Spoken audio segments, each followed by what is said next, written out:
All votes will be conducted by roll call.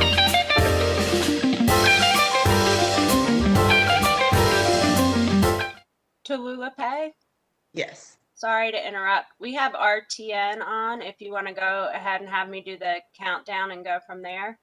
Okay, and then we can do the roll call then. Does that work for you? It works. Okay, thank you. We'll be live in 5 seconds. 5, 4, 3, 2, 1. Order for the Raleigh Transit Authority today, September.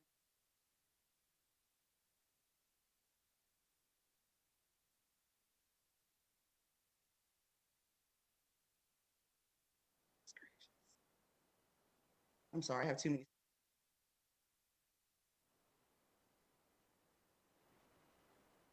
Dang it.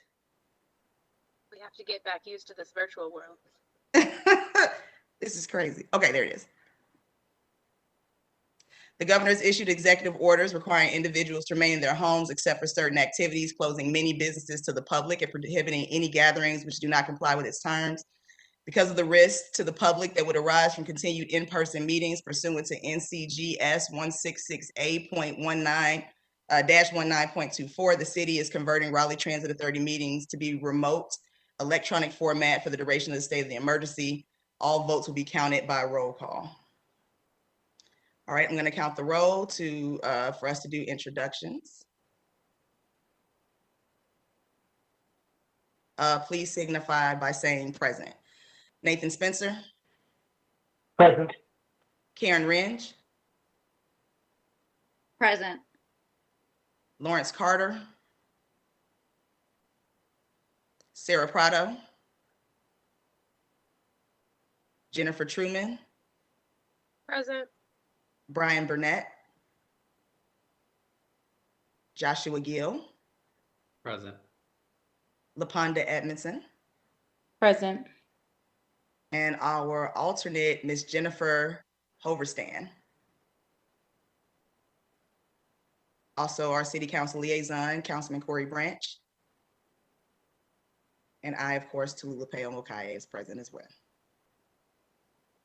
All right, do we have any additions to the agenda today? Madam Chair, I do have one small added item. All right, what's that? At the end of the meeting, I would just like to talk briefly about the upcoming retreat and new member orientation. We do have a date that looks like it may work, but we certainly are not looking for everyone to chime in today on whether that date will work. Anyway, I'll just provide a little bit of information on format for those meetings as well as the date. All right, thank you. And like you said, we'll plug that in after the route committee debriefing. Do we have any public comments today? Looks like we have about 8 minutes to 4. This is Andrea Epstein. We do have 3 folks that have joined for public comment. Would you like me to start now with them? Let's go ahead and, well, yeah, let's do that. So then we can just kind of get into the rest of the meeting, go into a flow. Okay, so we have 3 folks. The first person is Terrence Dewberry.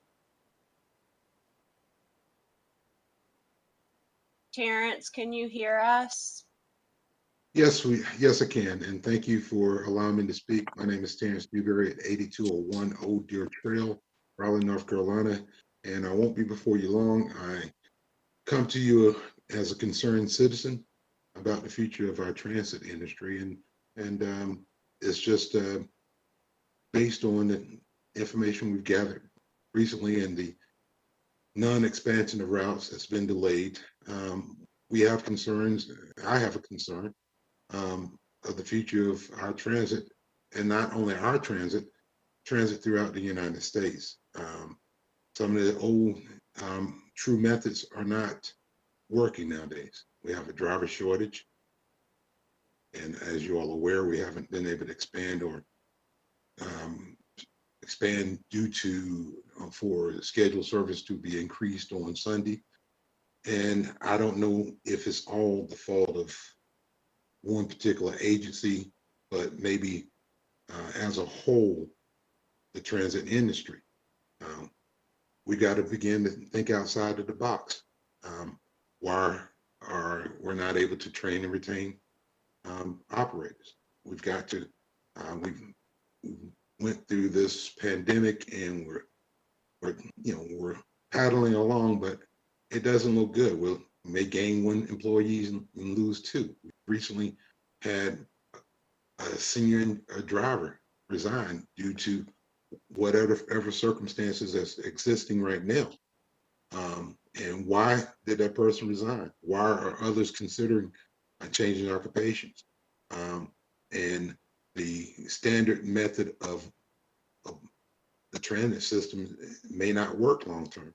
So we're going to have to think outside the box and maybe relax some standards, increase some pay for less desirable work shifts. We need to do the incentives that have been suggested for over a year as far as time and a half to rejuvenate the workforce. It's just disheartening because no one seems to have the answer during this pandemic of how to keep service. So these are suggestions that we've made prior to, and I don't think it's a total situation with management. It has to come from the city to give them the authority to do some of the things that's required to keep these buses moving. And so we're not trying to throw the management company under the bus when they don't have the authority to do all these things, or maybe the funds. But these are desperate times. We can't just say, well, here's the budget, and let the union and the company hash it out, because it's creating a worse working environment, and we need to service the city. So we've got to, put something on the table about how to incentivize the workforce, not only in this industry, but throughout the country and other industries as well. There's a shortage. How do we attract quality employees? How do we retain quality employees? Unless we, as a team, whether you team with the company and say, hey, we need to do this, or you team the company and the union team together and say we need to do this, but we need the authority and the funds to make sure that we're able to service our clients. We are not even able to service the current service we provide. So we're postponing expansion, and we've brought this to your attention over 2 months ago. The employees that are here now may be looking elsewhere, and we don't want to lose quality employees. People have sacrificed throughout the years to gain the tenure of having, the status of maybe preferable routes. But if we're losing the tenured employees and we're losing the new employees, something's got to change. And I'm begging you all to try to make this change in order to service the transit industry in Raleigh, North Carolina. Thank you very much. Thank you, Terrence. It is very concerning, but I do believe that it's something that's going on across the country. Does anybody on staff want to comment or chime in on what you know as far as trends across the country when it comes to employment? David? Yes, so this certainly is something that is nationwide right now. I would say that in fast growth regions, it can be even more difficult, and certainly we are in a fast growth region. Within the Triangle area, we are certainly experiencing this, not just Go Raleigh. Pretty much every transit system, whether it's a general public transit agency or school transportation agency or a paratransit transit agency, we're experiencing at every level when it comes to looking for qualified individuals and especially CDL qualified individuals that are interested in a transit career or a driving career.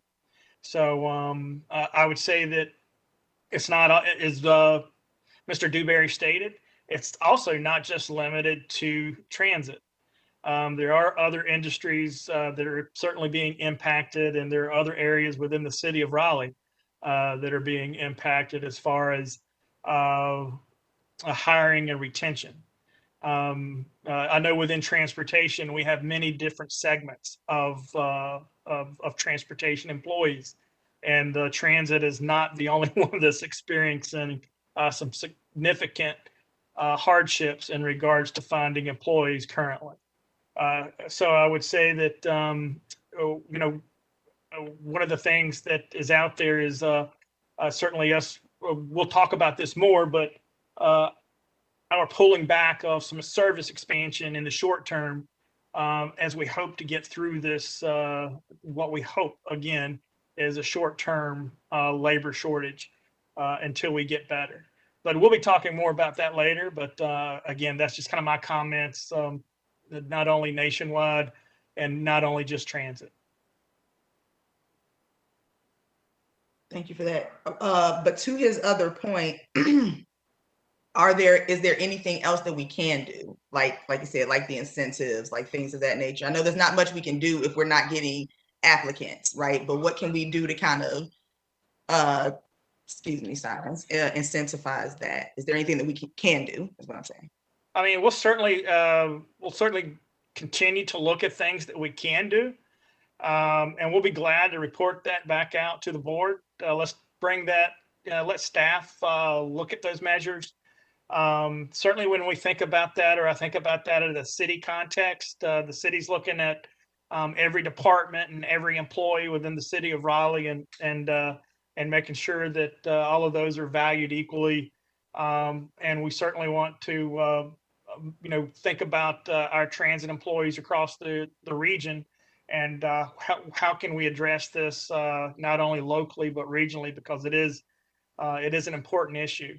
So again, we will be doing work in the coming weeks with our regional partners, as well as we'll be happy to try to see what other options might be available and report back next month. Madam Chair? Thank you. Yes, Nathan. Is that Nathan? This is Nathan Spencer. Route Committee talked a little bit about this, and I'm happy to dip back into that when we get to reports. But I did want to just say, I think we're all, from this pandemic, we've all changed perspective on how much time we spend working and how much time we spend focused on things that aren't necessarily our family and friends. So I think this goes back to our effort within the RFP to really try to, for a management contract, to find a company that will treat employees really, really well, because I think that beyond everything is going to make it easier for us to keep and retain our workforce. Thank you, Nathan. Does anybody else have any comments? I just want to circle back and say, yes, I agree. We need to find a management agency that will treat employees well, but we also, from the city standpoint, need to be looking at what we can do to help the management company retain workers, from wages to benefits to that kind of thing. Thank you, Joshua. Thank you, Nathan. Karen? Karen Renge. I did wonder, I'm wondering, I mean, obviously I concur this is a big challenge overall.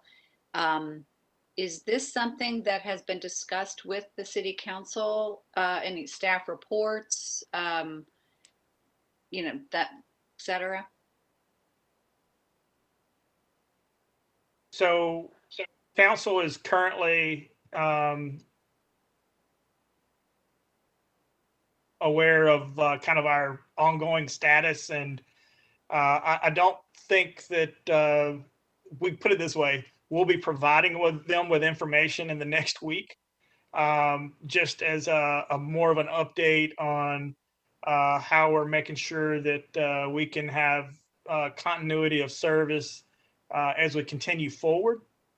But generally, as far as labor conditions are concerned, yeah, they're very aware of that.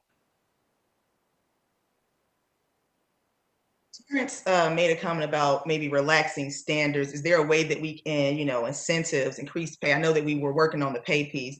Is there any way that we can, in the next week or in between now and our next meeting, have a plan together that we can present to council, that staff can present to council, explaining the issue and trying to see if there's some relaxations that can be put in that might help while we, work this from multiple angles? Yeah, I would say that I would need to look into that, and certainly we can report back at the next committee committee meetings in October. Okay, let's do that. But I also think the time is of the essence, with this situation. I don't want us to kind of keep going off to the next month if we're losing drivers that quickly. So if there's anything, I know that you said that you'll be presenting to them within the week, if there's a bug that could be put in their ear, if something's not put together in time, but just letting them, like kind of asking them how they feel about some of the things that they can do, if that's possible. Yeah. Thank you. Any other comments? Just quickly, Terrence mentioned time and a half, like making sure that I didn't quite understand what he was saying. I just wanted to make sure that if our workers are doing overtime, that they are getting time and a half. That is correct. Just clear that up. Thank you. Terrence, are you still there? We're here. What the proposal was over a year ago, when this pandemic first hit, was 10 demands that we presented to management, and part of that was that our working conditions have changed. We wasn't hired facing necessarily life or death situations. I was informed right now that we have a coworker that is not doing well with the pandemic, with the COVID, and they're driving scared, and reasonably so. We don't know what the known variables are when we are loading passengers, which you all passed a full capacity motion last month, and it comes with mixed reaction. We want to service the public. It is our desire, I think, that we have excellent employees still there, but we want to do it as safe as possible. And I failed to mention, and I'll just, if I may, put this in. Initially, my conversation from last month's meeting was going to be about the circulation system. We do have a prototype that I think you all was going to research in order to, with the air filtration. We presented that right at the end of Ms. Parker's tenure at Go Raleigh, when it was unable to do that. What the people at Virginia Tech, and going off base a little bit, and some other researchers have done, was suggested that we increase the size of the filter and then use ultraviolet ray to kill 99.9% of the contaminants that's coming back through the filtration system in the bus. That will cause a little retrofitting on the maintenance part, but that is the recommendation, and that has been the recommendation, I know, for the air filtration system for at least 5-6 months. So getting back on task, the initial ask was to relax standards as well, because we've got people that mentally are burnt down. We're working, some driver had 100 hours overtime in a 2-week period. That's 180 hours they're working. And during this pandemic, also, we asked for the time that it actually worked, not overtime, to be time and a half, so that you can kind of catch up with the present pay, and keep competitive with other agencies or other locations. That's been a national ask from ATU and other agencies throughout this pandemic. We've got extra pay for less desirable runs. We're trying to attract new people.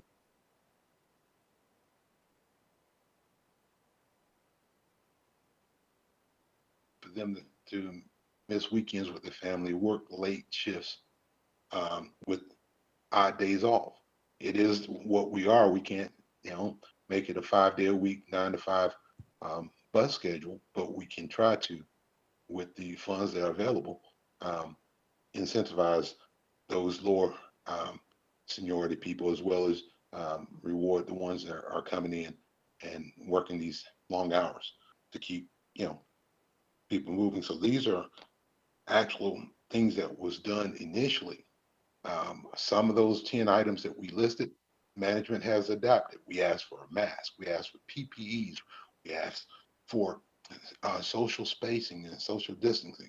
All these things, except for the money part, has come into play. And it was, in hindsight's 2020, it was spot on. It was spot on in March of 2020, stating that these are the things that we see coming with this pandemic, and we need to try to be ahead of the game. And of course, with budget restraints and unpredictable circumstances, because we could have said, well, it's going to only last 6 months, whatever, but this thing is here to stay for a while. So what are we going to do? What are we going to do to keep this transit moving? With the cancellation of service that we're doing, and I understand it, we get it, but there's people right now that hasn't been notified that a bus is not going to come. 70X is not going to run as posted. The Crabtree is not going to run as posted. How can we look for the future or service to what we already have? And we haven't expanded. Like I stated, we've got drivers that actually work 100 hours overtime in a 2-week period. What are you going to do for their mental health? What are they going to do for their body? What is going to do if they go out and have a mistake? And we're trying to work our butt off for the city or for our passengers, but over time, it's going to increase the risk. So that's my comment. Thank you, Terrence. You're absolutely right. When you were saying that, my thought went to the mental health of the operators. What are we doing when it comes to that? I mean, I believe that, if we still have CARES funds, I know that can go towards some assistance in this and maybe even go towards padding some of the pay. So can we do that? I can barely hear you. I was talking to David. Oh, Madam Chair, I don't have those answers right now. We'll be happy to get that information and bring it back to a committee in October. Okay, that's all. Madam Chair, this is Jennifer. Yes. I just wanted to repeat what you just said. I think it's really important that we look at the CARES Act money that we have as an option to provide as a city more funding to our bus drivers. Like other municipalities are doing that. We need to have staff look into that and make those recommendations forward after we look into it. But we need to do it quickly. My husband's an essential worker. He's at the airport on the line doing these things, working these hard hours, doing these things. I sympathize entirely with our operators from a personal perspective. And we need to be doing what we can to take care of them, keep them safe, but also keep them paid and feeling good about the work that they do. Madam Chair, can I clarify one thing? Yes, please. We want whatever benefits be available for everyone. Meaning that we've got utility workers exposed, we've got mechanics exposed. They've got to clean up these buses, and they're exposed as well. It's not just that bus operators have been tested positive for COVID. We've had maintenance workers tested positive for COVID, and they're sharing the load. Whatever happens on our bus, they've got to clean up.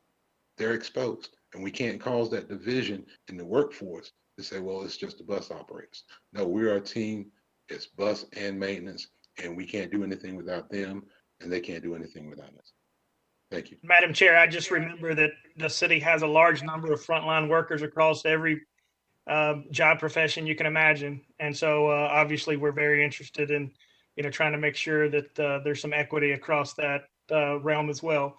Again, sometimes it's a little more difficult than it seems, but we'll certainly look at this and be back in October at a committee with what we find. What are you gonna present to city council next week? We certainly would just make sure that they're up to date on all of our service, cancellations of expansion. Certainly, we haven't had any impacts to scheduled services. So just to clarify from the earlier statement, we don't have any published schedules that aren't being met. We did not publish new schedules, which would have had expanded services. So that's kind of where we are currently. Madam Chair, Yeah, Nathan.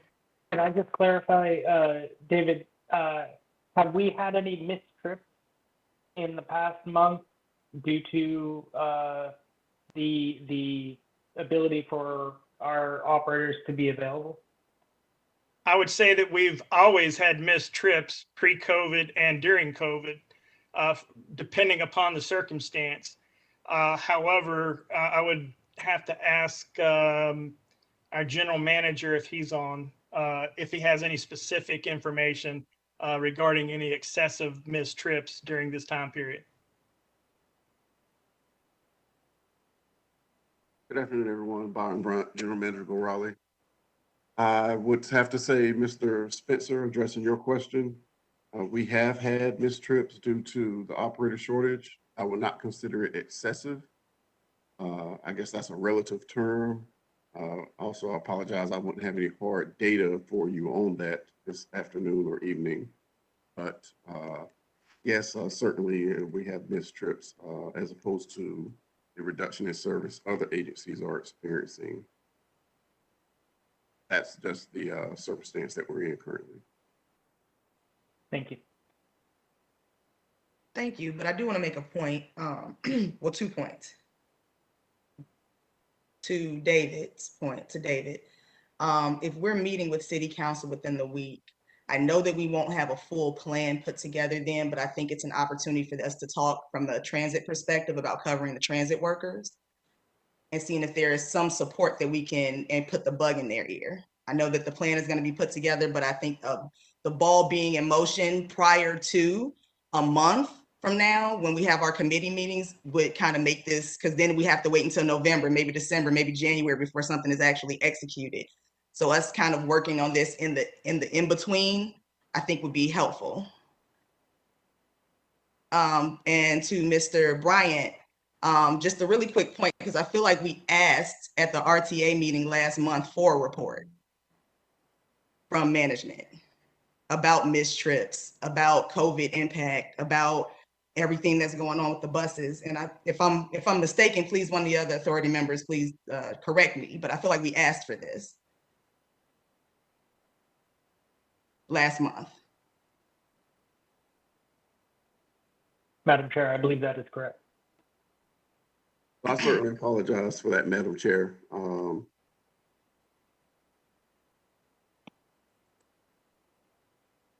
So to my knowledge, I don't recall that. And again, my apologies. So you would like a report on missed trips?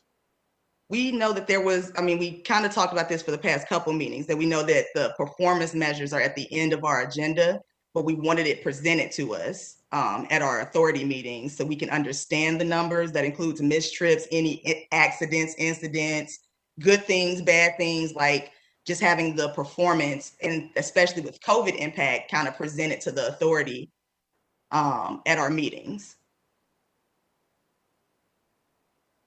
Okay, Madam Chair, we can certainly get that together. Yes, so I'll write something up and get that clarified by you. And we can certainly make sure that that occurs at a meeting or our next meeting and at future meetings after that as well, if that's what the board likes. Yes, please. But just if we can also put a bug in the city council's ear so that we can kind of move this quicker, because we want to make sure, especially from the mental health perspective, if there's anything, I know there's going to have to be some research done, and maybe that's something we can discuss at the route meeting next month, coming up with some ideas about how we can support all of our transit employees, especially from the mental health side of things. Thank you for that. And thank you, Terrence. We will be getting on this. Please hold us, keep us honest, please. And I know that we have one more public meeting. One more comment, I think 2 more. 2 more public comments. We have, this is Andrea Epstein. We have 2 more. The next person we have is Dwight Spencer. Dwight, can you Hello, hear us? Hello, how's everybody doing? Madam Chair, I hope everybody's doing well. Can y'all hear me? Yes, thank you, Dwight. We're doing well. How are you? I'm doing good. Okay, I'm not going to sugarcoat anything, and I'm not going to be as kind as Mr. Dewberry, and I'm not going to be as politically correct as Mr. Dewberry. We all know that there's a shortage of bus operators all over this state, and first of all, I'm executive director with North Carolina Transit Workers Association. We are a transit education association and not a union, and we do very strong research. So I'm not going to be as kind as he has been with y'all. We all know, and you all heard this over the last couple of months, why bus operators and other transit workers are leaving. They are leaving because of TransDev present management.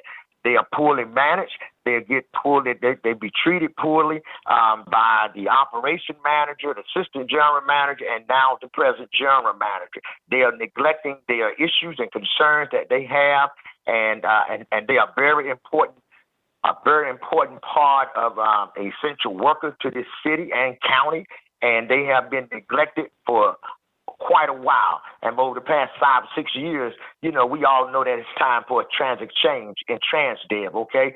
Now, the city knew, city transit staff knew there was a shortage of bus operators when this Glenwood route was being developed, and now they're talking about it being delayed until January. We are hoping that TransDev is not here in January to carry out that delay, number one. And number two, we feel that, the passengers, the citizens are being neglected because this was already set. And I think that, the city transit and the city of Raleigh owe this to the citizens of every community and every part of the city. And I think the customer service is very poorly because of the present management that we have. And I want to touch on a couple of more things very quickly. There was just last month when Mr. Byron Bryan said that he was not aware. That's his mistake. I was at the meeting a couple of months ago, Madam Chair, when you asked for a report on safety and everything else from TransDev because they never give a report at all. And I don't think that Mr. David Eaton, our assistant director, need to be writing reports for TransDev. TransDev general manager and their management staff should be writing their own reports with y'all approval. I think that is not right as a city administrator taking up the work and the slack for a contractor that the taxpayers' money is paying. That is not right. I'm not in agreement with that. And it was 11 trips missed just last week. If you want an accurate number, 11 missed trips was missed just last week to the general manager and to David Eaton and to the Raleigh Transit Authority. You had supervisors driving the buses, whereas they actually could not even resolve any bus operators' problems, because they were out driving buses trying to meet the routes for the citizens. So that was 11 trips missed, and it was more than that. I didn't get the whole accurate number, but Mr. Byron Bryan is not being honest as far as that's concerned. And I think that, we should have been getting a report from this management company 2 years ago. But evidently, city transit staff act more like the attorney for TransDev than the lead contractor who's paying the bill to TransDev. And I just think that, the management, and then some of the bus operators leaving because of pay. UNC Hospital housekeeping starting pay is $15 an hour. This is something that the Transit Association is going to be working very hard with city leaders all across the state that do not have management. And to those who do have management, we're going to be working with legislators all across the state, to increase the starting pay for these bus operators because they do have a very important job, and transit is a very important piece of the transportation puzzle here in the entire state as well as all across the country. Again, Right now, Gold Triangle has the highest paid starting pay at $17 an hour. Come January, Go Cherry will be the highest paid starting pay in this region, starting off with $20 an hour come January. I mean, Raleigh has got to do better than what we are doing. We have got to do better. And I think we'll do better when we get rid of the present management that serves the citizens of this beautiful city of ours. So, lastly, I want to ask the question, why didn't anyone bid on our contract at the date that it was supposed to be turned in? That do not say a lot to the city of Raleigh. I think we had about 4 or 5 or maybe 6 bidders, including the present one, Transdev, that came and did the walkthrough at the headquarters on Pool Road. But no one submitted bids, including Transdev. No one submitted bids. And I think, Madam Chair and authority members, that our citizens and the bus operators and the behind-the-scenes transit workers deserve better than what they are getting when it comes to our transit. It's just like they are being neglected. It's just like, and I know that we have that one just real quickly, because our proposals were originally due on the 14th, which hasn't occurred yet, and we did extend that to the 21st. So I'm not sure exactly where that information is coming from, but we do have an open bid and proposal process. That's all I can say, because that is an open process. But our proposals are due the 14th, and that was extended by addendum to the 21st.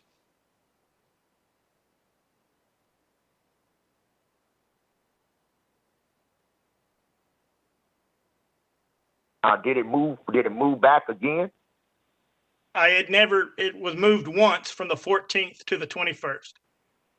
Okay, my information said September the 10th, but why isn't, if I may ask, I know that we have a different type of contract, which is a management contract, correct? Strictly management contract, correct? Mr. Eaton? Madam Chair, did you want me to answer? Yes, and it is a management contract. Okay. And I know that there was some concerns about the management contract and the OM contract, which is operation management. Okay. And some of the companies had a problem with that because of the risk and the liability of it. So if some of this has to be changed and rearranged or whatever, or discussed legally or whatever, how the way it should be done, I think the citizens, transit staff, and authority members, I think the citizens deserve this. Just to get rid of Transdev, they deserve this to be under better management, because I know for the last couple of months, there are a lot of things going on with our transit. And to just continue to talk about the same thing over and over and over with this particular management, it is just heartbreaking. It is disgusting. And we all know what type of management that we have overseeing our transit system. And it's time for a change. And to answer the question is City Council aware of everything that's going on? Mr. Eden, Raleigh City Council is not aware of everything that's going on. I am very in touch with that council. And they are not aware of a lot of stuff that's going on, because they have been misled. But we have tried our best as an advocate group to make them aware. And one of the things that we want to do is to work with our city transit to make it the best transit it can be. But it cannot be the best transit it can be when you got a company like we got now that is not treating their employees right, that's neglecting everything and misleading. And then when transit staff doing all the work for Transdev. I mean, it just can't happen. It just cannot happen. I think we need to get beyond this now. The present contract expires in December, if I'm not mistaken. The present contract expires in December. So this means we got to put all this stuff back out to bid again. Put it all back out to bid again to see who's going to submit their bids in. So Madam Chair, I apologize. This is Nathan Spencer. Yes, Nathan. Just to translate something real quick. I understand what Dwight is saying, but I wanted to translate for everyone. Because I ran into this a few years ago, and I just learned about this change now.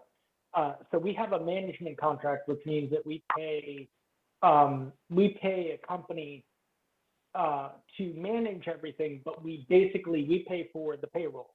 We give them a set amount of money equal to payroll. They pay payroll. The industry apparently is moving to this area called the O&M, which is what Dwight called it, operation and maintenance, where basically the cities give complete control of everything about the transit system outside of planning and a few other things to a company, which then runs it. And it was first done by a management consulting company out in Toronto about 12 years ago. And now it's like industry standard because they charge the city a certain amount of money, and then they can decide how to pay the workers. So they can pay them nothing if they wanted to, and sort of it gives up all this control. So I just wanted to very carefully, just because I think there's Dwight making some interesting points, but I wanted to be sure that we define what we're dealing with. Thank you for that. So then by that standard, if we had an O&M contract and say TransDev was the one holding it right now, would be a bigger issue possibly with That just is absolutely compared to the issue that's going on. That makes sense. And Dwight, you said, you made a lot of great points, and I think that we are doing what we can in some measure, especially with the RFP, to see what we can do about management, get new management, get a new contract with current or whatever the case may be. But that's one piece that we are doing. And I want to say that to tie your point to Dewberry's point, the city council is going to be who's going to decide whether or not we can increase pay, whether or not we can give incentives and use the care money. Am I correct about that, David? Just making sure that I'm saying the right thing as I'm saying it. So any type of budget amendment, depending on the threshold of that budget amendment, would have to be approved by council. That is correct. Okay. It does depend upon the size, but council does adopt the budget. That is correct. Okay. So then if we are doing what we can on this end as the RTA, it would be better, especially if you're talking to city council members, to make sure that you're holding them accountable also. Because the final decision comes from there, not just that you keep them up on what's going on here and whether they know something or not. They ultimately are the policymakers, right? So they're going to be the ones that's going to decide if we can increase the budget to be able to give time and a half for, a regular time like Dewberry asked, or use any funds that's going to be able to apply to solving some of these issues. So I'm not absolving the RTA of any responsibility here, but I am saying that as you talk to city council, and as I'm asking David to do it and put the bug in their ear, that you light a fire under them as well to help transit.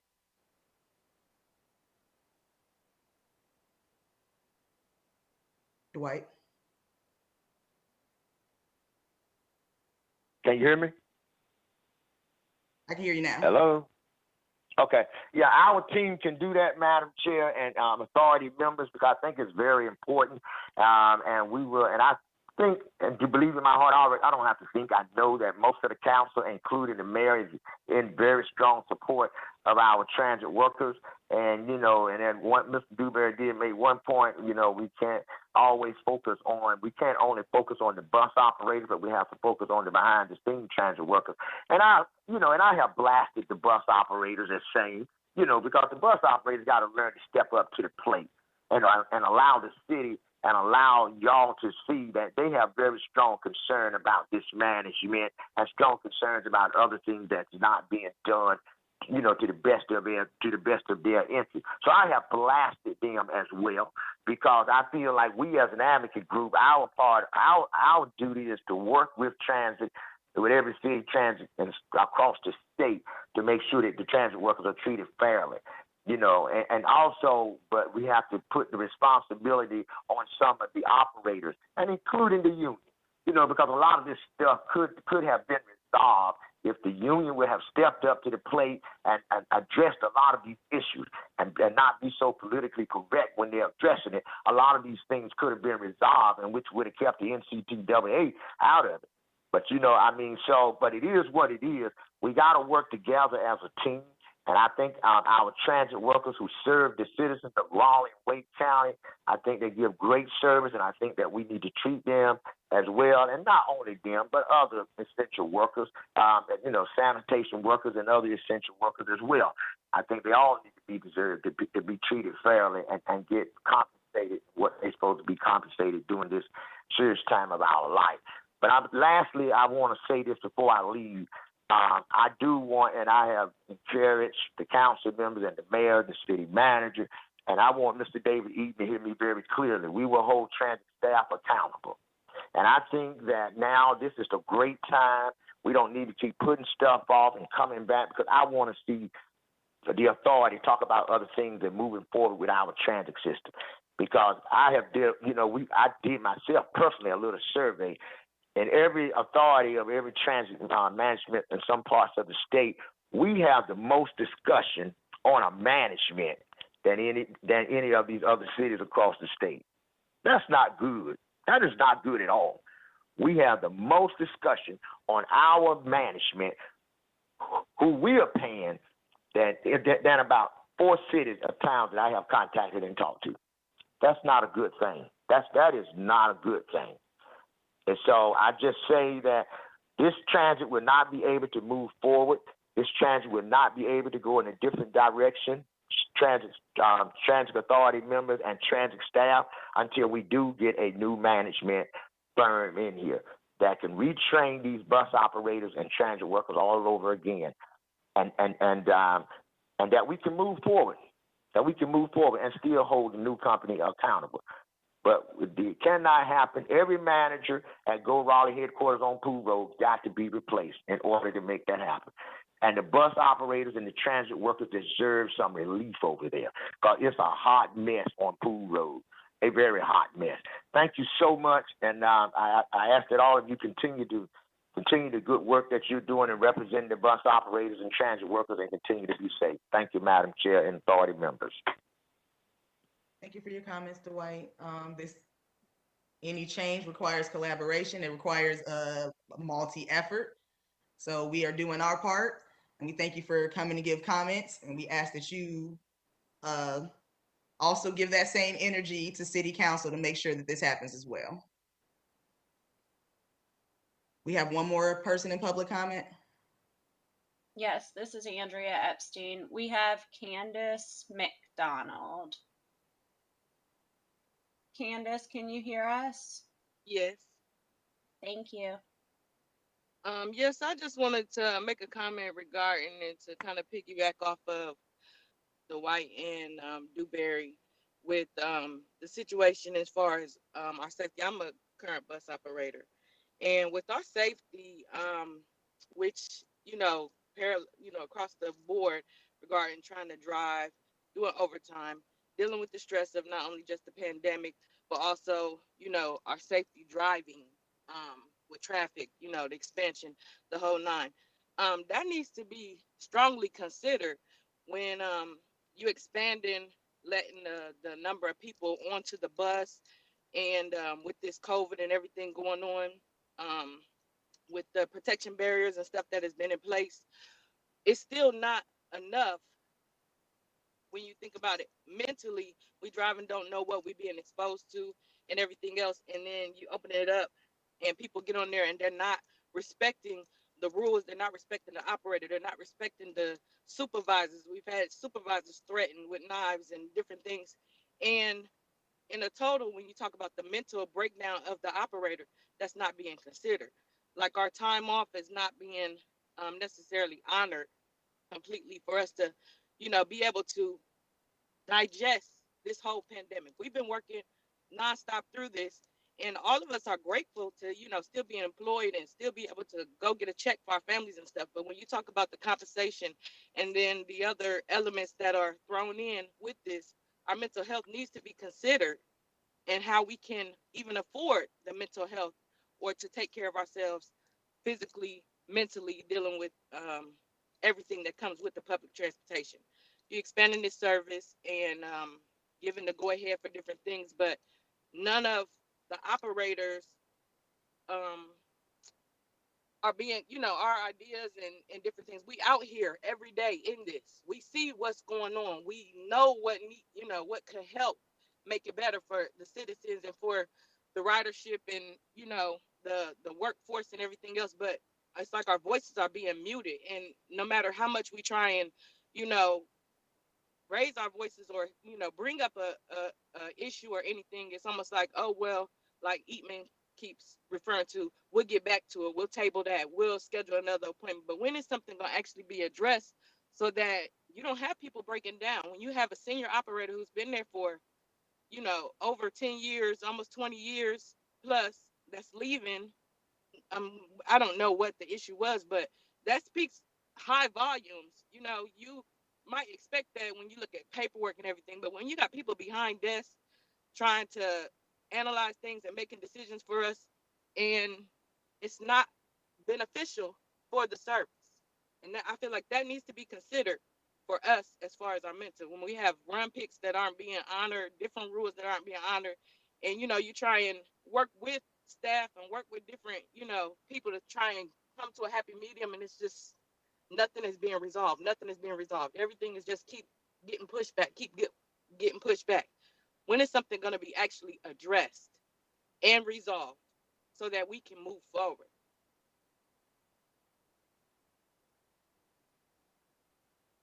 Hello, can you hear me? Yeah, I was just pausing to make Oh, sure to not interrupt you. oh yeah, that was my. It's about the safety, the main thing, and that's a big thing that this management company does push is safety, safety, safety, safety, safety.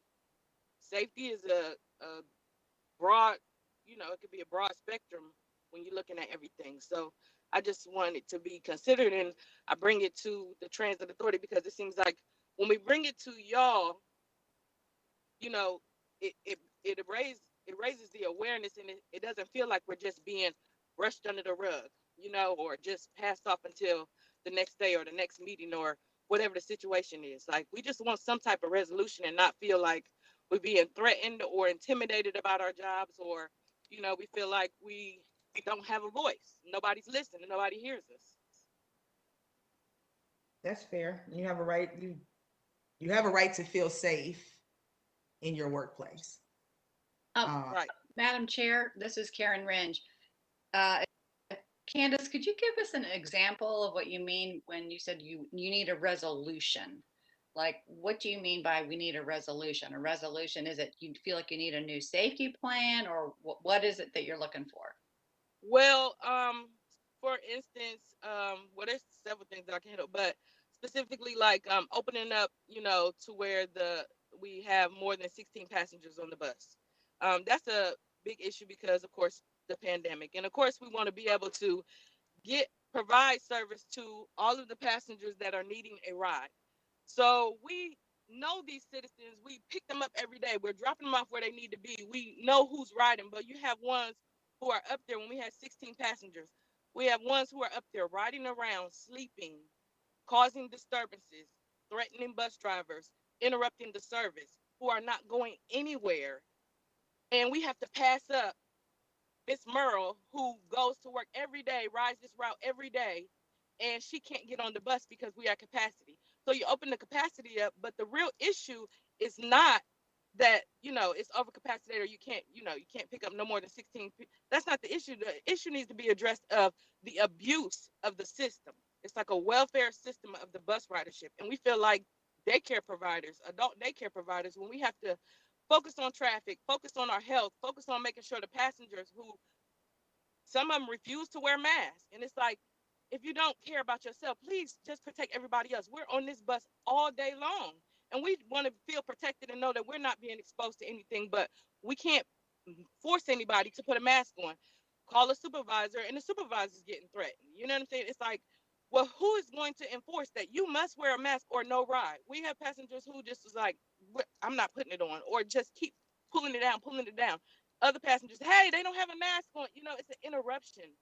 of the process, and we're trying to pay attention to make sure we're not running red lights, we're not running over people, we're not, running into cars, being safe, and that weighs on your mental, especially if you've been working 13 hours, 14 hours plus a day, 6 days a week to try and make sure the service is being performed for the city. There's so many different elements, and it's like our hands are tied because God forbid you say something and then somebody call in and they have more rights than we do. They call in and say, "Oh, well, you did this, or the driver said this, or the driver said that," and that's overlooked because it's like, "Oh, well, your voice was raised a little too high for the octave." But it's like, I got a big engine sitting up here and I can't hear. I'm talking through a mask. Okay, I raised my voice. But the point is, the mask wasn't on, or the person was interrupting the service, or yelling, or threatening somebody, or whatever the situation is. And I know this is public transportation. You're going to run into situations. But when you're dealing with a deadly virus and we're being exposed to this, and we're trying to just get home to our families and provide a paycheck. So that's one example of safety. And there is no resolution that we have had yet for this situation. It's just like, oh, open up the doors and, fill the bus up. So now we still have to deal with all the issues plus more people. This pandemic is not a joke, and it's not a joke for these drivers and operators while we're on this bus.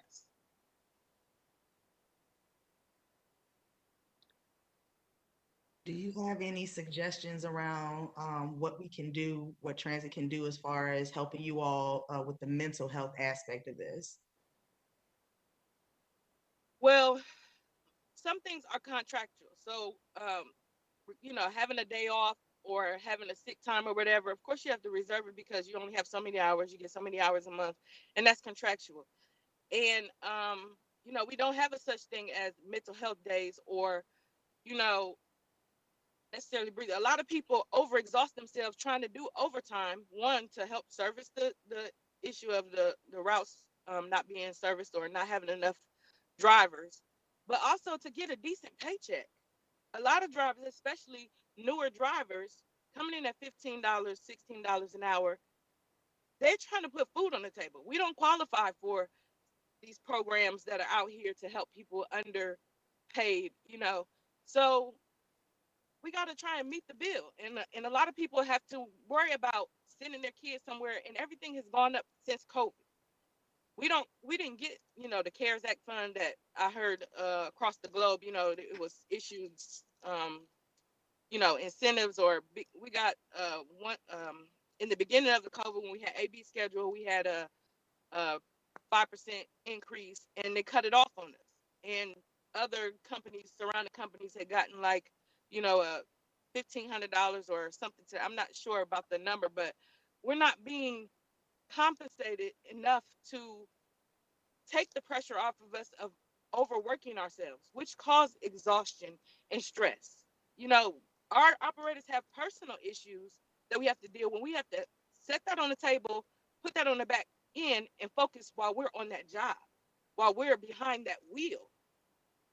And safety comes, from, I don't have a suggestion because of the contracts in place and what we are allowed to do, but there is nothing that's even being offered or considered to us either for those measures. You know what I mean?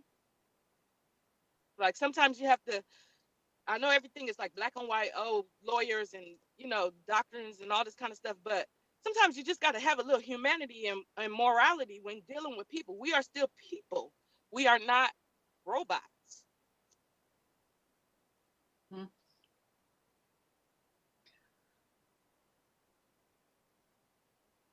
What can we do, David? I don't want us to, I know that we have another meeting next month and all of that, but I don't want us to, or anyone to feel like we're kicking the can. And at some pace that is the pace that we're getting to. I think with addressing this, I think we are doing what we can as an authority, the contract, things of that nature, but what can we do in the meantime to support our operators and our, not just the operators, but our transit workers?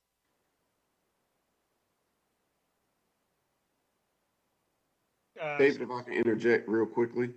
Yes, sir. Madam Chair and Board. with regard to Ms. McDonald's concern about the mental health, we're aware of these things on the management team. It's difficult, some of the things that we have used in the past and would like to continue using during the COVID protocols. However, we are moving back to our safety meetings later this month. And along with that, we're looking at possibly next month bringing in our EAP group. So we do have an EAP group that we contract with that is always available to the operators for counseling sessions or any issues they may be having. We're looking at bringing them on site to do large sessions for this particular issue because it is an issue. And Mr. Breyer, I'm sorry. just really I'm quick, sorry, ma'am. would that be a consistent group therapy thing, or is that a one-time thing? We'll have to look into how the operators respond to it.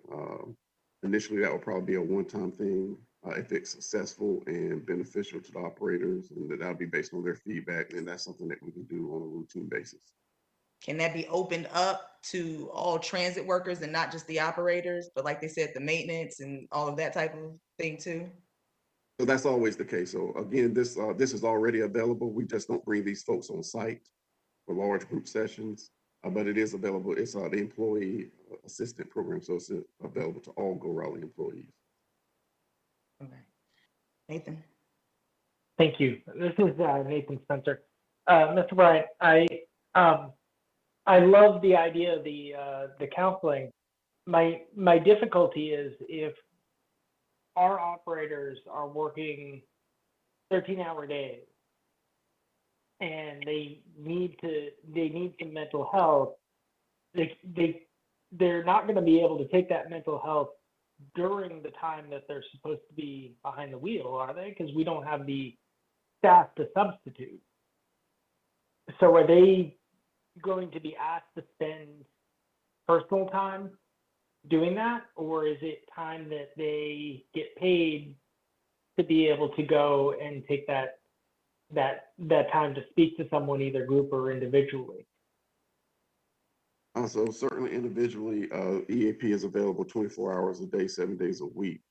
The group sessions would be offered multiple times a day and throughout a week. With regard to that, I'm not sure if that will be paid time. That might be something that is done or available for operators at the beginning, end, or in between shifts. Many of our operators have what are called split shifts with hours of free time in between. Just to follow up, I know we call it free time because that's kind of the industry term, but I can imagine that that's not how these operators feel. I mean, that's the time that they get to be able to go grocery shopping before the kids get home, the end of their shift, or before, to run to a doctor's office or something like that. We need to figure this out because we can't be trying to help them by adding another responsibility to them to figure out. If we're already putting pressure on them to fill the hole because we don't have enough staff, which is, I understand, a nationwide issue. But if we're already putting pressure on them to fill that hole, then to ask them to take time that they would otherwise take to do something for themselves or their family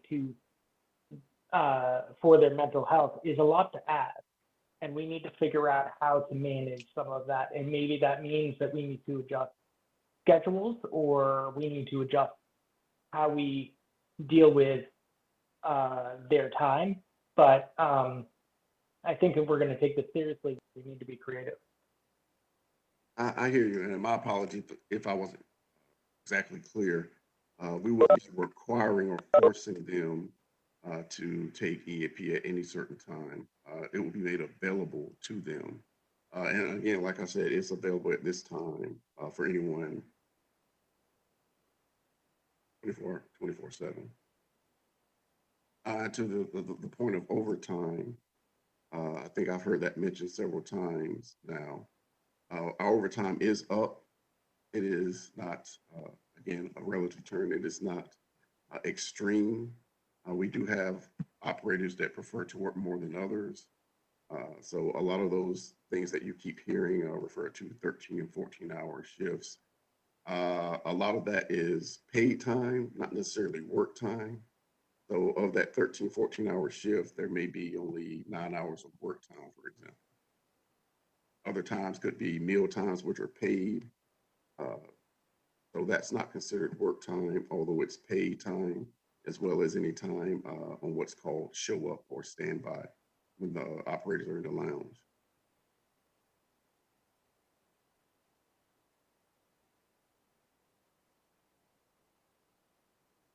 Have you had any surveying done with like the transit workers to see how get their input on how they want to kind of solve these issues? And then I want to, after you answer that, I have a question back to my original question to David about what can we do now? Like, I do feel like time is of the essence with these issues. We don't want somebody to have a severe mental breakdown and God forbid to be an operator with a bus full of people. And they've been saying this to us, you know what I'm saying? Like and that'll just definitely blow back. So what can we do to help them? David or Mr. Bryant?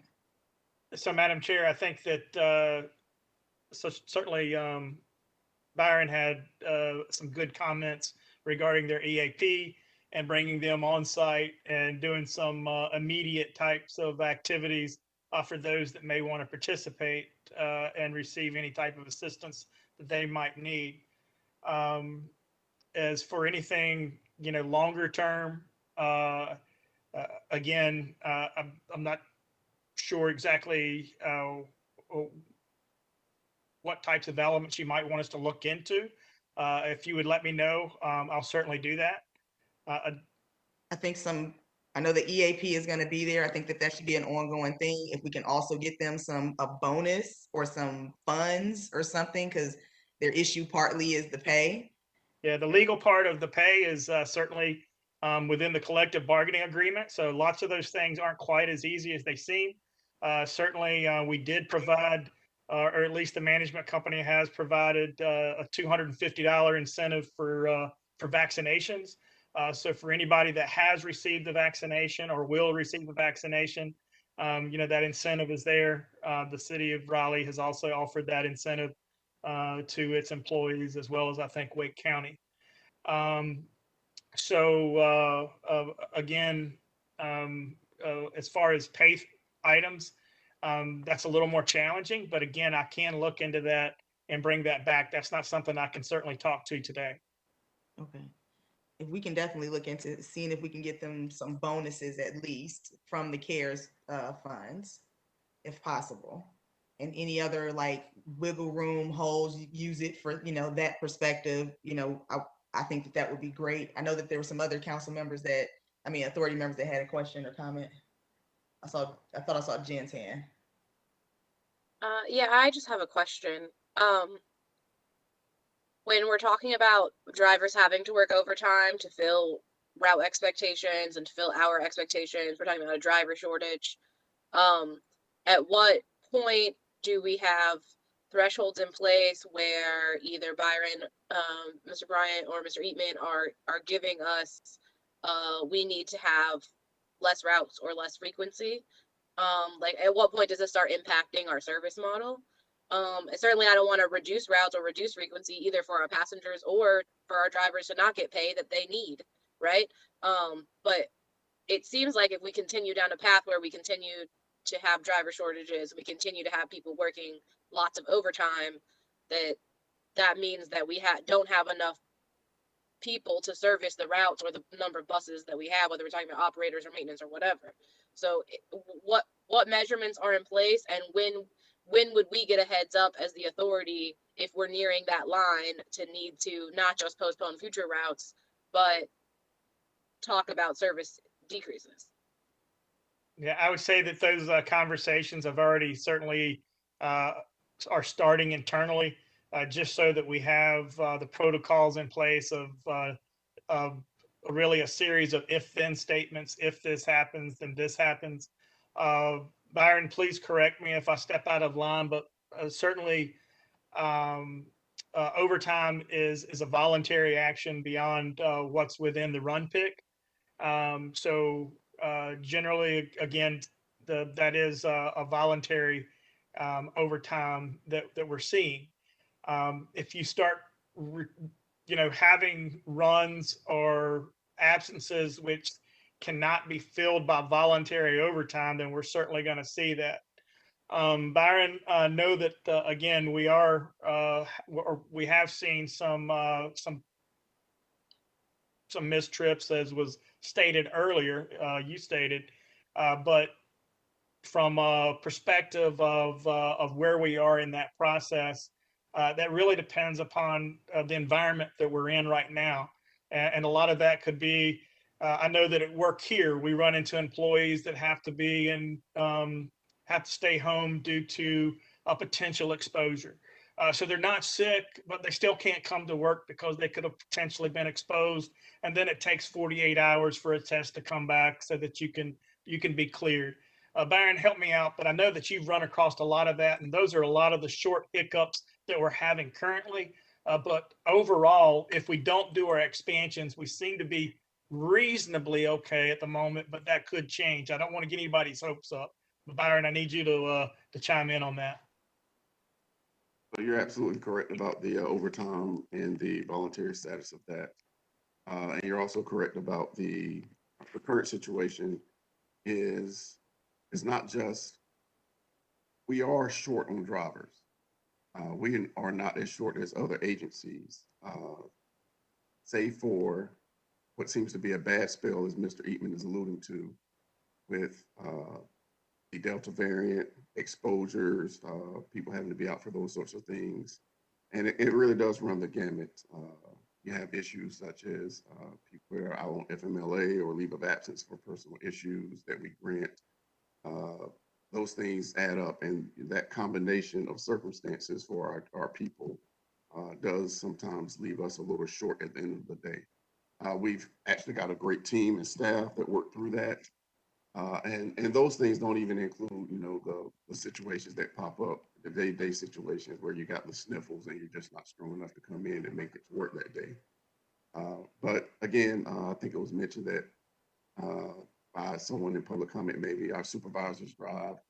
That's one of the reasons why most are required to have a CDL in this industry, so that there can be some of those backups in emergency situations to assist in making sure that we still do our best to make all the coverage that we can.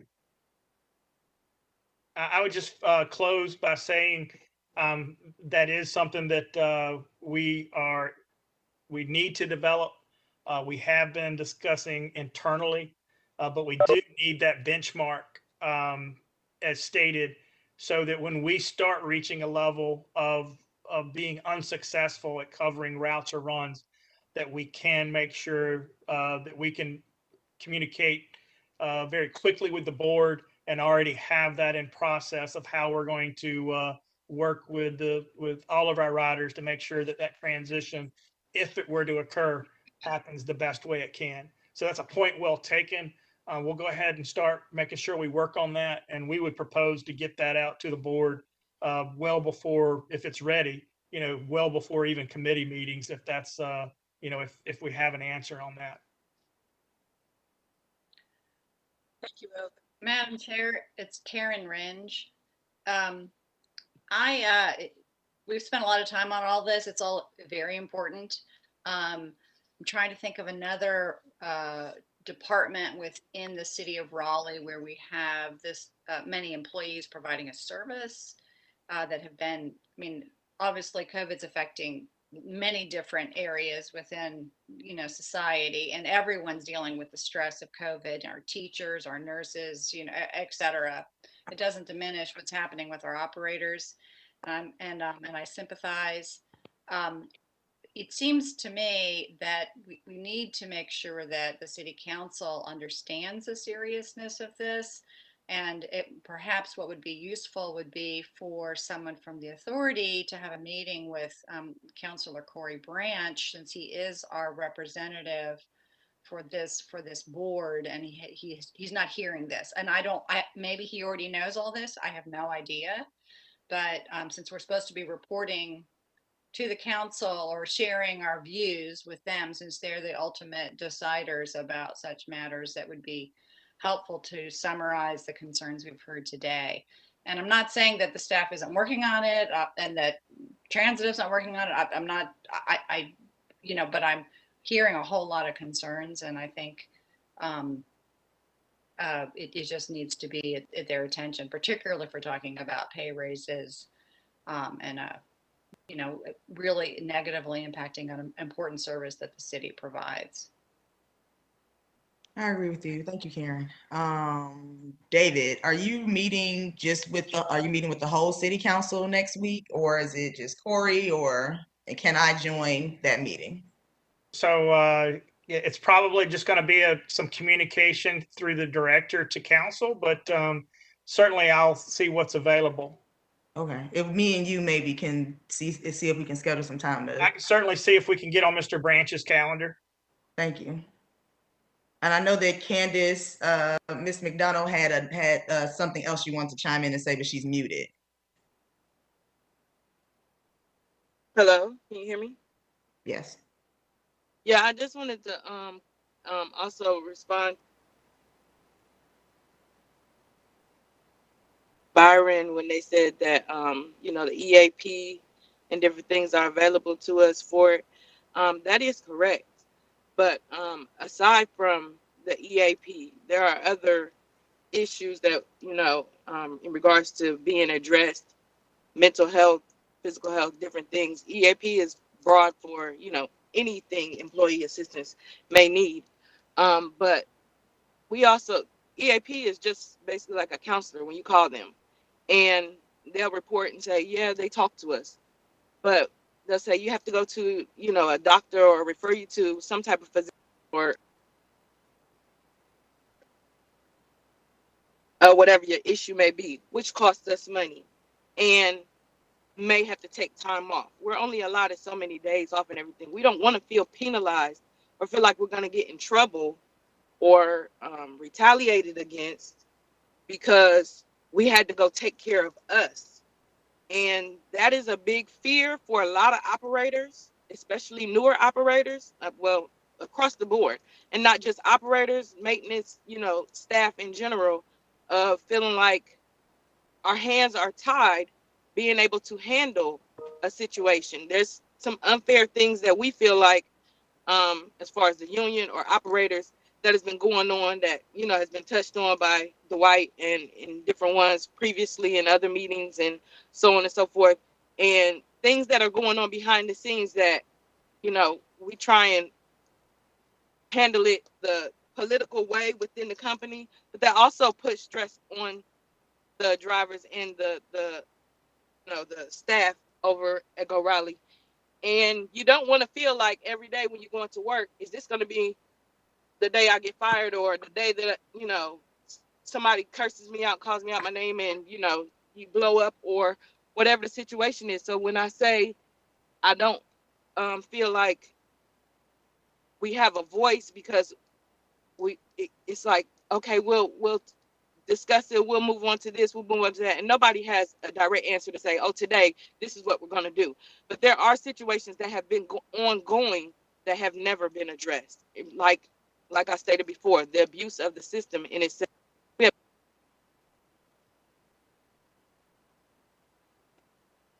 and abuse the system, and like I said, those are ones that cause us problems. Well, you have a problem out on the road, you get to the office, you're going to have a problem. So it's like a trickle-down effect, and then you get home, you might have a problem or whatever. When you're addressing this situation, I would like for everyone to consider the broad spectrum of it, because it's not fabricated that obviously there's an issue going on over there. And we just want to be treated fairly, and we don't want to feel like because we speak up or because we address an issue that we have to feel like possibly we're going to be terminated or retaliated against. Everybody wants to be treated fairly. With the overtime, it is volunteer. it is where, okay, you don't have to do it outside of your schedule. But there's a lot of things that go on that you feel like I might need to go ahead and do this overtime, or I might not be able to get some next week or something. And those are like petty little issues that could be resolved, to help relieve stress. But like I said, there's other issues going on. Our run pick has been messed up currently. The current run pick we were supposed to bid on, we bid on it, and now because it's been pushed back, we're not able to do that run pick. So we're stuck in a limbo of a situation where, it's a whole bunch of political stuff when we're just asking for people to just be human for a minute. Just understand that we're humans. And I want them to consider that when they're addressing this to the city or to whoever may be the one to make decisions for us. Come from behind the computer screen and know that I haven't seen anybody, except maybe a couple of city workers that get on these buses. So if y'all's not comfortable getting on the buses due to whatever reason, COVID, y'all's not parking y'all's cars, riding these buses, seeing, how this service is working and going places other than from busway to downtown or, little short express routes and stuff. Get on there and ride the 15 in the number 1 capital and, the number 7 and see how this bus system is and how it operates and the stuff that we actually go through. You will have a better understanding of what we're going through. It's a bigger situation than what I could possibly put into words for you, but I don't want to see where my coworkers are breaking down and saying, oh, well, I don't think I can continue to do this job. This job isn't for everybody. And working with the public is a big deal, but we're not like civil servant workers as far as taking a test, like post office workers and different other companies and stuff. And we're the least talked about as far as frontline workers when it comes to this pandemic and issues going on. They talk about the nurses and different things like that. You got things going on in Iraq and Iran, the military is a big deal and everything else, but you leave out the janitors and sanitation workers and the garbage men and the bus drivers and people that help move, this whole operation when you're dealing with life in a spectrum. So I just don't want us to be left out, and I want our voice to be heard and for us to be treated fairly.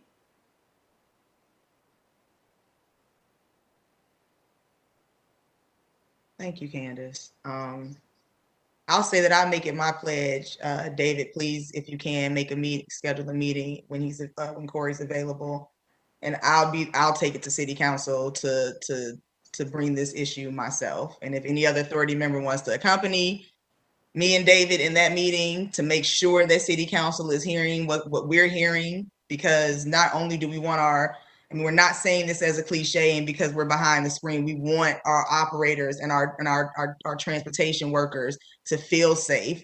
We don't want to hear the pain that we're hearing in her voice. You know what I'm saying? Wanting to be treated like a human being, wanting to be considered. And we don't want to feel like we're here making decisions that may get kicked down the can. Maybe they'll be implemented. Maybe we'll be talking about the same thing next month when we really have to do something now. And and us having to deal with this issue is interfering in our ability to do our work as a transit authority. We've been talking about it's 5/11. We haven't gotten to one committee report or information item because this is serious and it's something that happens every meeting and we need to let people's voices be heard, but we got to do something. So, I'll make my pledge. The best I can do is make sure that this gets to City Council to bring them some options to say, hey, these are some of our ideas to solve this issue, and not just tell them the problem, but also work with them, because they ultimately are going to be the ones that are going to give us the authority or do the authority themselves to make a change in this. We're the generals that get to hear the information, but the goal is we got to make sure they're hearing what we're hearing. So please let me know when you have an opportunity to schedule a meeting with Corey. Please make it available to the other authority members if they have an opportunity to be able to show up to give their input. And I don't want you to feel like you're not being heard, Ms. McDonald. We really will do our best. Thank you. Thank you. Does any other authority member have anything to say? Yeah, I would like to say something. Yeah. I am actually quite disturbed by this. Is like the last few months, there's been like a repeated theme of retaliation from management, and it's come through from many different people who've come before the council, and I don't know what's going on. Like, but if there is retaliation, that needs to stop. That's not okay. People need to feel comfortable coming forward and expressing their concerns. They don't need to feel like they have to take this shift now so that they can get a shift later because that's what management is saying. That's not okay. People need to be treated fairly and without fear of retaliation. And I know that I feel really hot about that, but like it's not okay if people are feeling that way. And it's a theme that's been coming through multiple times. So there is an element of truth to it that needs to stop. Yeah, I agree with you on that too. Whatever, I mean, we're already dealing with a toxic environment in the world. You know, people don't want to then have to deal with that at every level of their life, including their job. So if Ms. McDonald or anybody is still on the line, if there are any retaliations to people stepping up and saying something happened, please bring that to us. Please let us know that that's happening, who is happening to. Empower that person to speak up for themselves. This did happen before. That person was rehired because we did make an issue of it. So we don't want you to feel like you don't have at least us on your side as allies, especially in something like that. Thank you. It's just a matter of, the rules apply when it comes to enforcing them towards us. And I'm speaking as a bus operator personally, but also as my colleagues feel. They can correct me if I'm out of line, but the rules apply to us. But if there is a situation on management's part, or maybe something that's not correct or fair, we have to fight tooth and nail. We have to get the union. We have to spend all this money fighting just to get what we feel is right. And then it's like these rules don't apply, or it's just, oh, well, can you just work with us in a situation like this? Run pick is a big deal to us. People have altered their lives. They have gotten daycare. They have done different things, and the service is not able to be performed. But this run pick was done, and people have already adjusted their schedules to this. And now we have to go back to something else and pick again and be stuck on the same runs that we're on. And, that's exhausting. And there are different things that everything isn't worth the fight. You know what I mean? Like, just consider us and stop throwing this black and white in our face for everything, where at the end of the day, it seems like we're being penalized, or we have to just eat it and take the rules, and that's what the rules are. But when it comes to management, or even the citizens or the passengers, the rules can be bent a little bit. They can, be a human being, or have a little compassion, that type of thing. We want the same respect, and we want the same response as well. Thank you, Candace. Sure. If there aren't any other comments, we're going to jump back to our agenda and try to get as much of it done as we can before we have to conclude this meeting. But in conclusion of that, I think in conclusion of all the public comments, a meeting with our Dwight Spencer has left the meeting. A meeting with our liaison is important. So we'll definitely do that. Okay, so we have one staff information item, and that is on service updates.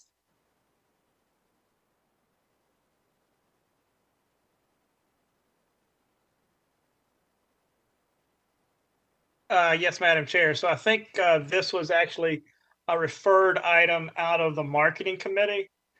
So this is a general update on several things that we've talked about today. One being delaying the R-Line service coming back, as well as our Route 6 and Route 70 package, which had increased service on Route 70 and lowering headways on Route 6 from 30 minutes to 15 minutes. The final item was regarding the deployment of electric buses, which I would say, if that has not already happened, will certainly happen next week. So we do have a couple of those completely service ready. So they will start hitting a bus rotation throughout the community.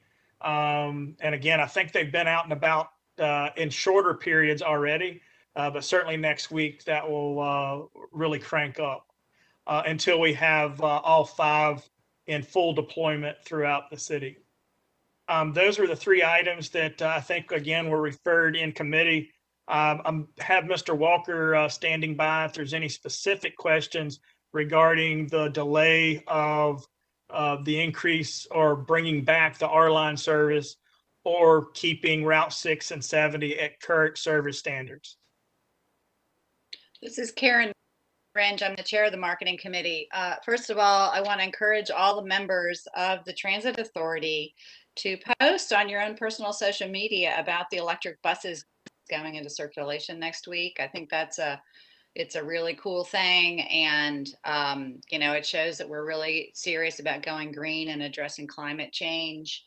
And it's a positive thing. So now, if you need a photo of the electric buses, I'm sure that the staff can provide it, or I can text you a picture I took of one of our buses.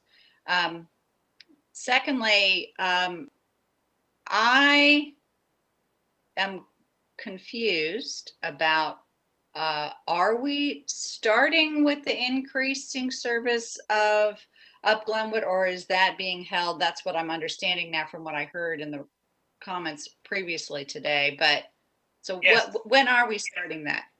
So right now we are planning to hold any improvements in service, which would be lowering of headways on Route 6 from 30 to 15 minutes, and the expansion in service to Route 70 to Briar Creek until the new year. So that would be delayed. Okay. That means all of any publicity we were going to do about that, which was part of my report, is being held, correct? That is correct. Yeah. Okay. Thank you. And this is David Walker, City of Raleigh. Just a quick follow-up to that. We intentionally held up and did not do any promotion of the 70, Route 70 and Route 6 increases due to the fact of, you know, the known driver shortage, and we wanted to wait and see what things looked like as we got closer. We did have it planned for September the 12th, but we never published that date. We just talked about it coming soon because we had gone through the public engagement process and we had been talking about it and talking it up, but there was never a published date pushed out there. So just for what it's worth, there was some messaging that might have suggested we did that, but we have not.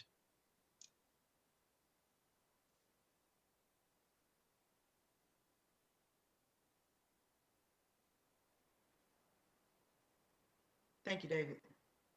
Are there any other questions or comments before we jump to our Finance and Policy Committee update? All right, Joshua, take it away. All right. So first we talked about the Go Raleigh seating restrictions, which essentially the update was that they have been lifted, as we've heard already, and that buses are at full capacity. Next, Morgan gave a presentation about finding public health guidance about public transit. She said that she was unable to find like a personal contact, but she was able to do some research and found some guidance from the NCDOT put out by the UNC School of Public Health about like the risk profiles of high occupancy areas, wearing a mask, being ventilated, and that kind of thing. The slide presentation is actually really good if you would like to go back and look through that. It's on the meeting minutes. She also reiterated the stuff we found from Harvard about the air changes per hour, and that OSHA recommends 4 to 6 air changes per hour, like all the air in the space being moved or recirculated, and she found data that said that the typical transit, in this instance, a rail car, but similar to a bus, has 15 air changes per hour. So that was good. And then there's a few other things that she had in that slide deck that I would recommend looking at. Next, David talked about bus air filtration, and I requested that he just give us a brief update about that in this meeting. Yes. I apologize. I misunderstood and thought you wanted the update on the public health. I don't think we had any slides for the air filtration system. We have done some research. We're continuing to do additional research. One of the suggestions made earlier during public comment was, expanding the size of the filters on board the bus and using the UV technology. That's certainly one of the options out there. We have, done research and, found that APTA, the American Public Transportation Association, is actually not recommending any changes to, the current technologies on board the bus because there's no real valid data to support what those technologies can actually do. Some of them actually take away from those air exchanges. So you increase the filter capacity, which means you slow down that filter exchange, that air exchange rate. So there's a lot of ongoing studies in this matter, and we're going to continue to stay on top of it, do some research, and we'll bring back another report next month on this topic. Cool, thank you. Also, something else that we clarified was that the air comes in the bus through the air conditioning and then out, and then the air conditioning is pulling in fresh air. Right, it does bring in fresh air. The next thing we chatted about was the Go Raleigh RFP. Pull up my notes. So far, we've had the questions day where the companies came and asked a bunch of questions. 6 companies showed up to that. There were 90 questions, and Go Raleigh responded with 400 pages worth of responses to these questions. Have there been any other updates in the last week or so? I heard that we've extended the deadline, but yeah, the only additional update would be what Mr. Eatman mentioned previously, was that we issued a third addendum to extend the proposal due dates by 1 week. So those that new due date is I believe it's the 21st, if not the 21st to the 22nd. Just a quick question for that. Was that because we didn't get any responses or many responses? The original due date was the 14th, so that date has not come yet. Okay. So we just had some, additional follow-up and additional requests to extend the due date to allow more time. Sounds good. Cool. The last thing we chatted about was the bus stop amenity policy review. We are going to revisit that again this meeting just briefly. At this point, Jen and I discussed, Jen, do you remember exactly what number we decided? Was it 3 boardings based off of the data? I think they have the slides. I saw them. We were just looking at the slides, and I think we were somewhere in that 3 to 5 range. Felt like it hit the majority of sites. Yeah. So for again, expanding we lowered the bus shelter boardings requirement to 10, and now we're just looking for that next threshold for a bench. And based off of the slides that they presented, we're leaning towards 3 to 5 boardings. This is when we would start considering a bench. It's David Walker. We do have those slides if you wanted to roll through them, but considering the time, if you want to just keep that in the committee, and we'll continue that conversation there and possibly bring that back next month. But we are prepared to show those slides if you would like. I think that's wise due to the time constraint and the not so urgent nature of the business. So that concludes the Finance and Policy Committee report.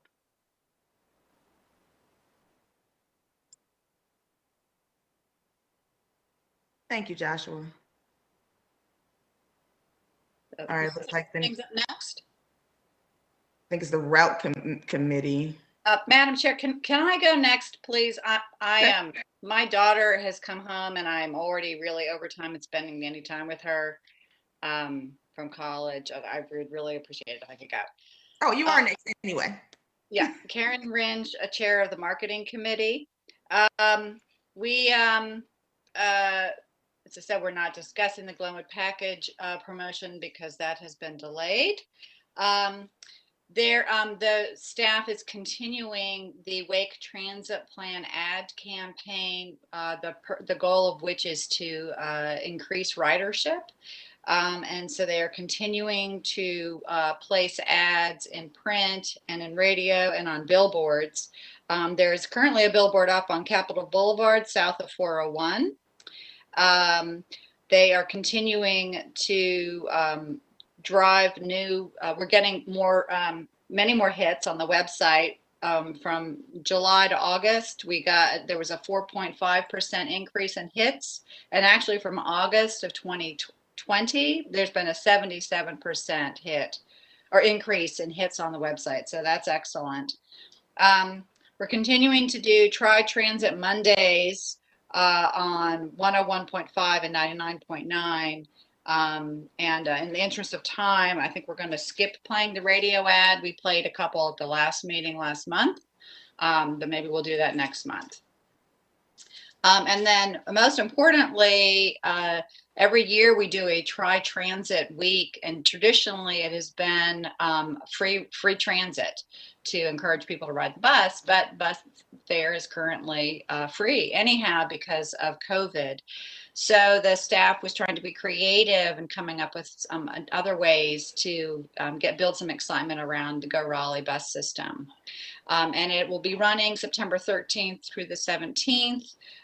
With Monday through Wednesday, with rider appreciation days, with freebies and tabling, and they're going to be handing out masks that say Go Raleigh on them. Thank you for Tululupe for that great idea. Thursday is going to be Transit Employee Appreciation Day and Try the Electric Bus. So, and that will also include giving gifts and meals to staff, which I think it couldn't come at a better time. And then Friday, I encourage everyone to come on down to the Go Raleigh bus station because there's going to be, a DJ and a photo booth and input boards to continue collecting input from riders. So anytime between, what are the times that you want us there, Andrea, on Friday the 17th? We will begin at noon and we'll be there until 4 p.m. Noon to 4. So if you get a chance, come on down and show some support and see what's going on. And again, I encourage you to put this on your own personal Facebook page or Instagram or whatever, as good Transit Authority members. And finally, I would like to market the fact that one of our board members had an important birthday recently. Nathan Spencer, I think he hit an important decade. So happy birthday, Nathan. Happy birthday, Nathan. I think my partner would probably say that I've hit 10, but that's okay. All right. Thank you for that, Thank Karen. you. And I need to depart. So thank you very much. Thank you. All right, Nathan. Cool. So I'll go through this fairly quickly because I think we covered most of this in terms of changes. The R-Line and Glenwood package that we've sort of increased service on are not going to be going into effect as of right now. We are providing IBMA service for the R-Line, but it's not going to stay in service as we had talked about. The 401X, we did some looking at, I apologize, to try to coordinate schedules with other routes, and Go Raleigh has tried to line those times up with our other routes. We've been unsuccessful to line them up with Go Triangle routes, but that is a whole other can of worms. But the 401X is the route to Rollsville that hits Triangle Town Center. So the coordination now allows people to get off Rollsville, the line at Triangle Town Center, and jump on another bus to go downtown fairly quickly without much wait time. So we are pretty happy with that in the committee. The other thing, and we're not going to go deep into it because of this, because of the time of. I'm sorry. Did I hear a question? Okay. I'm not going to go into it too much right now. We'll probably get a chance to look at this a little bit more. But Morgan and Ryan and some of the other staff supporting have created actually a really, really amazing tool that we gave some feedback on in terms of how to even make it better. But looking at where bus stops need to be, bus shelters, I'm sorry, need to be put in based on the opportunities and the impact and the usage. One thing I might throw in here is that as we start to look at this stuff, we may want to toss it over to finance and policy to look at whether we need to start looking at long-term, the idea of maybe taking the 10 boardings or less, or more rather, off of there, and really just looking at transit needs versus usage, like places where we need to start putting in bus stops, bus shelters, because the value to the community, the surrounding community, in the interest of getting folks there and back. Assuming, always, of course, with the fact that there's a limited budget of that we can spend on some of that. So we'll be coming back with that more. The committee will be looking at it, but needless to say, it's a tool that we think that the other departments are actually going to be able to use as a way to coordinate services and look at value of population based on housing or transit-oriented development and stuff like that. So we're excited by it. Thank you. Thank you for that, Nathan. And I know that we added something to our agenda. David, you added, I think we were talking about our retreat. Yes, Madam Chair. So we have been looking for dates that are available for the retreat.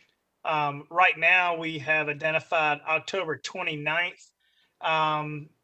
We can certainly find other dates, but I would like, if it's okay, we're going to go ahead and just get that out via email to the entire board and get some responses back. We would propose that would be a virtual event and would be most of the day, probably from about 9 a.m. to about 4 p.m. It will be virtual, so no lunch or snacks, unfortunately. I had put in an email that maybe we can do Uber Eats or Grubhub or something. Just kidding, but anyway, we'll have to make sure that everybody coordinates lunches, and we can have a virtual lunch together. But we'll work on the agenda. Again, looking for October 29th. We're going to get that email out also with a draft agenda, but just wanted to give the board a heads up on that. Thank you. Thank you for that, David. And I think that wraps us up. Do we have any extra comments or concerns from the authority? All right. Yeah, that I'm sorry.